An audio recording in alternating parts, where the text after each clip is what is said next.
नारायणं नमस्कृत्य नरं चैव नरोत्तमं देवीं सरस्वतीं व्यासं ततो जयमुदीरयेत्। मूकं करोति वाचालं पंगुं लंघयते गिरिं यत्कृपातमहं वन्दे परमानन्दमाधवम्। निगमाकल्पोत्तरर्गलितं फलं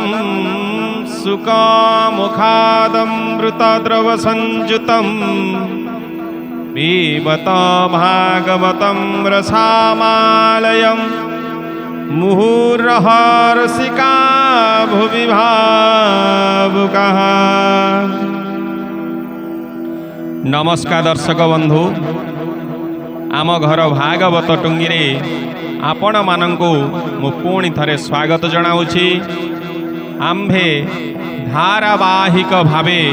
श्रीमद् भागवत पाठ करुछु। एही परम शास्त्र परम ज्ञान भागवत आज पंचम स्कंधरे आमे पहुँची सारिचु। आज पंचम स्कंधर प्रथम अध्याय आम्भे पाठ करिबा। तेबे आसंतु। परम पुरुष गोविंद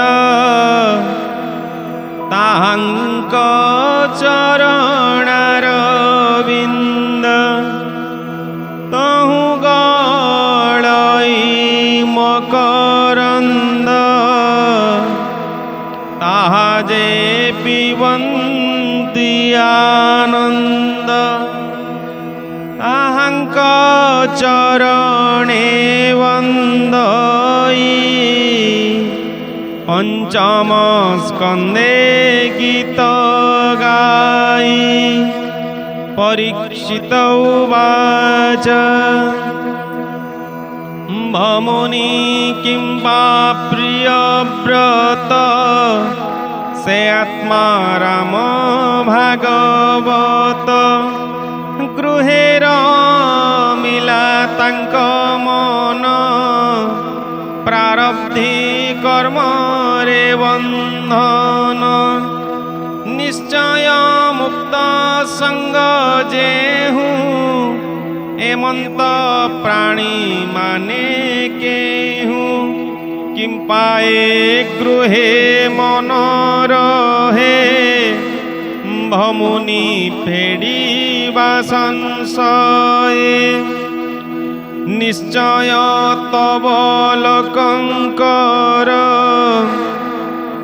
उत्तम श्लोक जेवासार निवृत चित्त जेहुई से किं पाव्यर्थ आचरई एमते संशय बहुत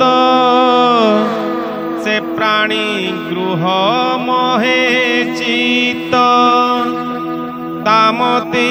विष्णु विषय रे हईला के मंते संसारे। श्री शुक उवाच निश्चय कहिबा ता शुण धन्य जीवन तसराजन उत्तम श्लोक जे गोविंद तांक चरणारविंद तहु अमिया रस बहे ताहा जे प्राणी नित्य पिए भक्त जाजन साधु से हूँ जन परमहंस दिव्य ज्ञान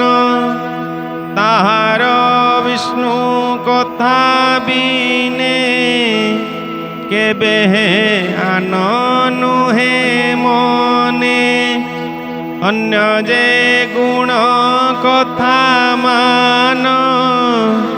इच्छा न करन्ति जे जन जेणु ए नृप प्रिय व्रत गुण रे हईला पूजित मुनि परम भागवत नारद लोकरे विख्यात से मुनि चरण सेवारे सर्वकल्मष गला दूरे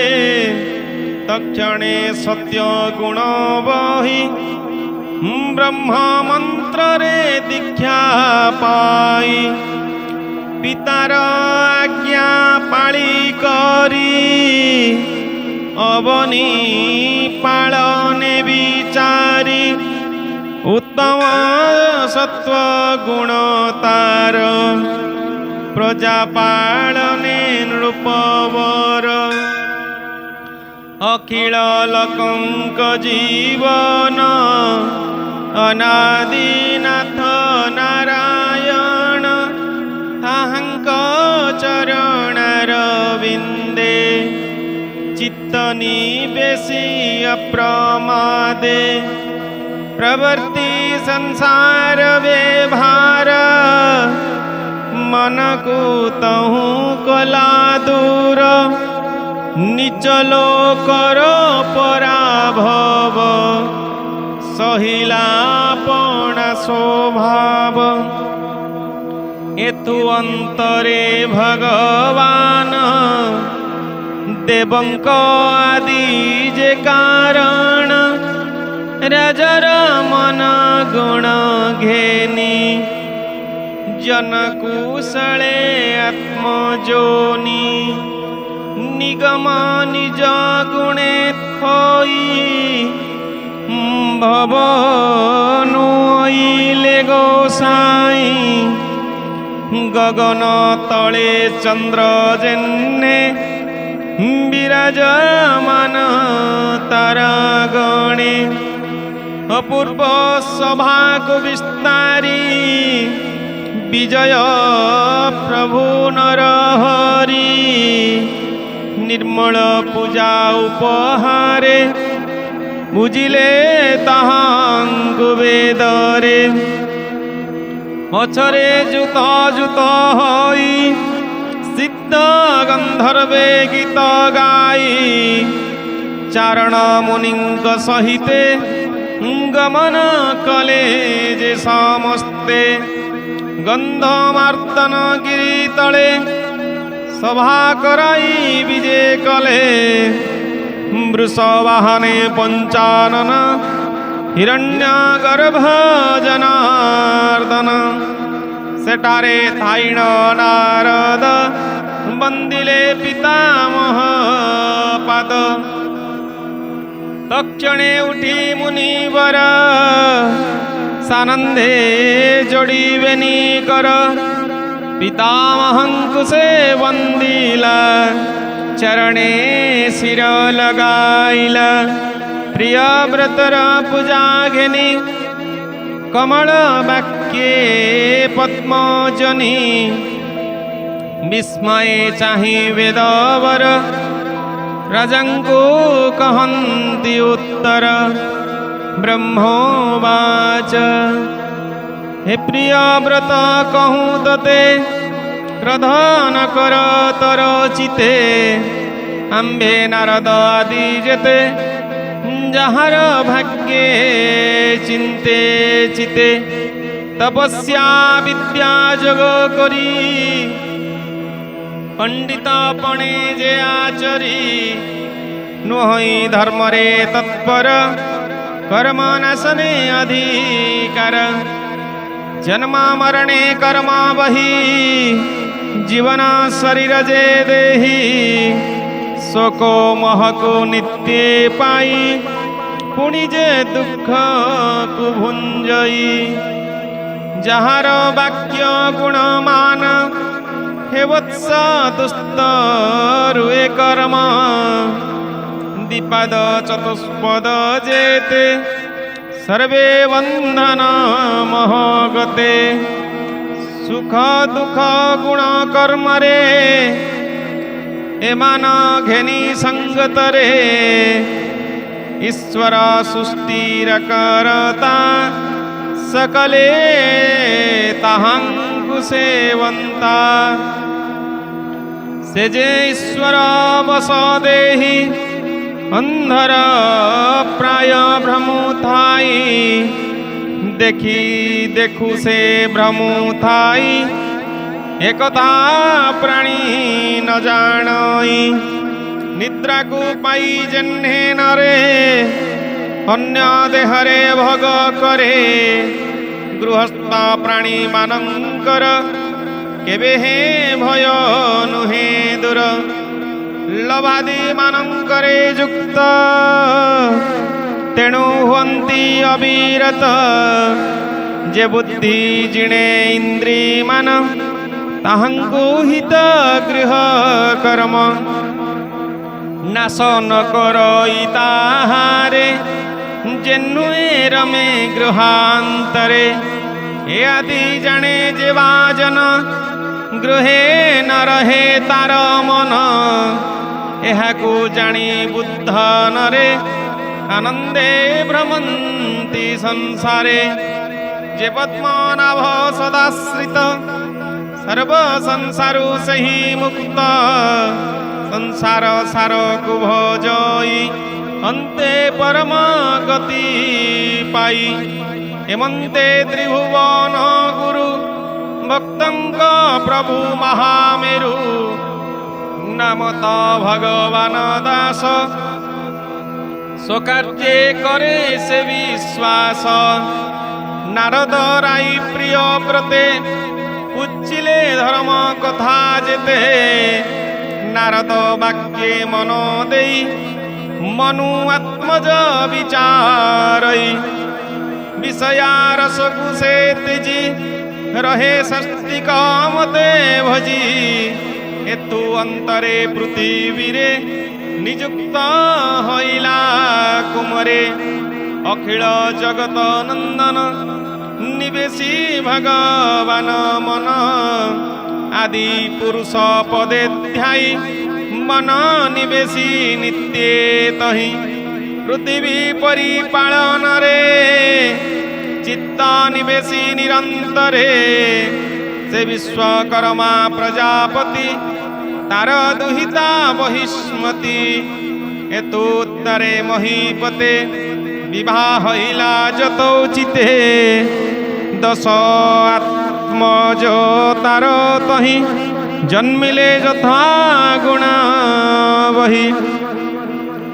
जन्म हईले कन्या दुई पुत्रंक नाम शुण तुहि अग्निद्र इंद्र जिह्वावळी हिरण्यरेता महाबली यज्ञ बाहुजे महावीर मेधातिथि जे सवनर घृता पुष्ट जे व्यतिहत्र कवि सहिते दश पुत्र दश नाम पुत्रंकर एतिर मध्ये जे वासर वन कवि जे महावीर ऊर्ध्वरेता जे मध्यरे बाल्यकालरू एहि माने श्रेष्ठ अध्यात्म विद्या ज्ञाने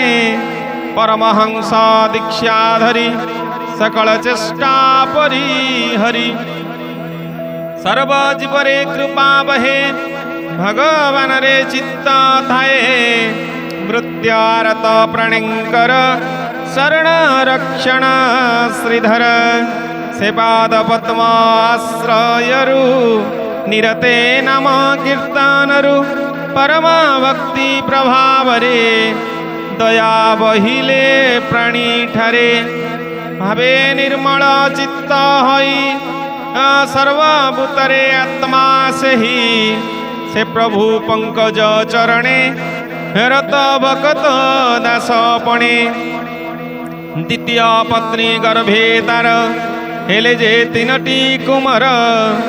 ଉତ୍ତମ ତାମସ ରଇବତ ମନରେ ହଇଲେ ଅଧୀତ ଏମନ୍ତେ ପୁତ୍ର ମାନ ଘେନି ଚିରକାଳ ସେ ରାଜା ପୁଣି ପୁରୁଷାର୍ଥର ଆଶ୍ରା ନେଲେ ପୃଥିବୀ ସ୍କଣ୍ଟକ କଲେ ଧର୍ମପଣକୁ ନ ଆଚରେ ରାଜାର ପତ୍ନୀ ବିଷୟରେ ପ୍ରତିଦିନରେ ସ୍ନେହବରେ ବିହରେ ସେ ଯେ ନୃପବରେ ଯାହାର ନବୀନ ଯୌବନେ ମନ୍ଦ ହାସ ବଲୋକନେ ଆବେଶ ହଇ ଦଣ୍ଡଧାରୀ ନାରୀ ସ୍ୱଭାବେ ବଶକାରୀ ମେରୁକୁ ସୂର୍ଯ୍ୟାଲୋକ ପ୍ରାୟ ରାଜାର ତ୍ୱେଜ ବୀର୍ଯ୍ୟ ଦେହେ ତେଜେ ସୂର୍ଯ୍ୟ ତେଜ ରହିତ ତପସ୍ୟା ବଡ଼ୁ ପ୍ରିୟ ବ୍ରତ ପ୍ରତାପ ଦେଖାଇବାର୍ଥେ ଆରୋହୀ ଜ୍ୟୋତିର୍ମୟ ପଥେ ରଜନୀ ଦିବସେ ଭ୍ରମଇ ଦ୍ୱିତୀୟ ସୂର୍ଯ୍ୟ ପ୍ରାୟ ହଇ ହେମନ୍ତ ଦେଖି ରାଜା ବ୍ରତ ମନୁ ମିଳିଲେ ରାଜାଗ୍ରତ ଏ ତୁମ୍ଭ ଅଧିକାର ନାହିଁ ନିଷେଧ କଲେ ରାଜା ତହି ସେ ରାଜାର ତୋର ଚକ୍ରର ହଇଲା ଯେତକ ବିସ୍ତାର ତେଣୁ ସାତ ସିନ୍ଧୁ ହଇଲା ପୃଥିବୀ ସପ୍ତ ଭାଗ କଲା ଶାକ ଶାଳମୂଳି ଚମ୍ବୁ ପ୍ଳକ୍ଷ କୁଶ ପୁଷ୍କର ଆଦି କ୍ରଞ୍ଚ ଏପରି ସାତ ଭାଗ ହେଲା ସେ ରାଜା ଆନନ୍ଦେ ବୁଡ଼ିଲା ଆନନ୍ଦ ମନ ଦଣ୍ଡଧାରୀ ଏହା ସେ କର୍ମରେ ବିଚାରି ପୁତ୍ରଙ୍କୁ ଅନୁଗ୍ରହ କଲେ ଯଥା ବିଭାଗ କରିଦେଲେ ଦୁହିତା ଉଜ୍ଜ୍ୱସ୍ୱତୀ ନାମ ତାହାଙ୍କୁ କଲେ ଶୁକ୍ର ଦାନ ତାହାର ଗର୍ଭେ ଦେବ ଜାନି ଜନ୍ମ ହଇଲା ଏ ଧରଣୀ ହେତୁ ଅନ୍ତରେ ରାଜା ଜିତେ ସୁନିନ୍ଦା କଲେ ସେ ବହୁତେ କୁସଙ୍ଗେ ଆସକ୍ତ ସେ ହେଲା ବଡ଼ ସାଧୁପଣ କଲା ଏଣୁ ଇନ୍ଦ୍ରିୟ ବଶ ହୋଇ ଅବିଦ୍ୟା ବିଷୟେ ମହି ଏଣୁ ଏ ଦିକମ ଜୀବନ ବିଶ୍ୱାସ ମନରେ ପ୍ରସନ୍ନ ଇଷ୍ଟ ଦେବତା ପ୍ରସନ୍ନରେ କ୍ରୋଧ ଜନ୍ମିଲା ରାଜା ଠାରେ ବିଷୟ ଚେଷ୍ଟା ସେ ଛାଡ଼ିଲା ଇନ୍ଦ୍ରିୟ ମାନ ନିରୋଧିଲା ରାଜା ସମ୍ପଦ ନ ଇଚ୍ଛିଲେ ଯଥା ବିଭାগে ପୁତ୍ରେ ଦେଲେ ସପତ୍ନୀ ତେଜେ ମୃତ ପ୍ରାୟ ମୃତ ହେଲା ଶରୀରମୟେ ମହାନ୍ତ ଭାଗ ଭଗବାନ ନାରଦ ବ୍ରହ୍ମାର ନନ୍ଦନ ତାହାଙ୍କ ପଥ ଆଶ୍ରୟ କଲା ନିଶ୍ଚୟ ନିବୃତ ହଇଲା ଯେଉଁ ରାଜାର ଏତେ କୃତ୍ୟ ଗାୟନ କରନ୍ତି ଜଗତ ପ୍ରିୟ ବ୍ରତର କଲା କର୍ମ ଏହାକେ କରିବାକୁ କ୍ଷମ ଏହାର ରଥ ଚକ୍ର ମାର୍ଗେ ସାତ ସମୁଦ୍ର ମହି ଭାଗେ ଭାଗ ବିଭାଗ ମହି କରି